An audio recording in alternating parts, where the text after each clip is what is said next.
የመጽሐፍ ቅዱስ ጥያቄዎች እስኪ ራሳችሁን ፈትሹ። ስንት ታመጣላችሁ? የመጨረሻው በተለይ አንደኛ፣ የመጀመሪያው የእስራኤል ንጉስ ማን ነበር? ሀ ዳዊት፣ ለሰለሞን፣ ሐመርሃ ሳኦል፣ መሳሙኤል። ሁለተኛ፣ ኢየሱስን በ30 የብር ሳንቲሞች አሳልፎ የሰጠው ደቀ መዝሙር የትኛው ነው? ሀ ፊልጶስ፣ ለ ይሁዳ ያስቆሮቱ፣ ሐመርሃ ያዕቆብ፣ መ በርተሎሜዎስ። ሶስተኛ፣ ጎልያድን የገደለው ማን ነው? ሀ ሳምሶን፣ ለዳዊት፣ ሐመርሃ ሳኦል፣ መ ኢያሱ።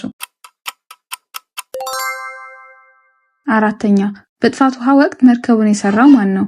ሀ ኖህ፣ ለ አብርሃም፣ ሐመርሃ ኢዮብ፣ መ ያዕቆብ። አምስተኛ፣ ኢየሱስ የት ተወለደ? ሀ ናዝሬት፣ ለ ቤተልሔም፣ ሐመርሃ ኢየሩሳሌም፣ መ ገሊላ። አምስቱ ስንት አመጣችሁ? እስኪ ስንት እንዳገኛችሁ ኮሜንት ስር አሳውቁኝ።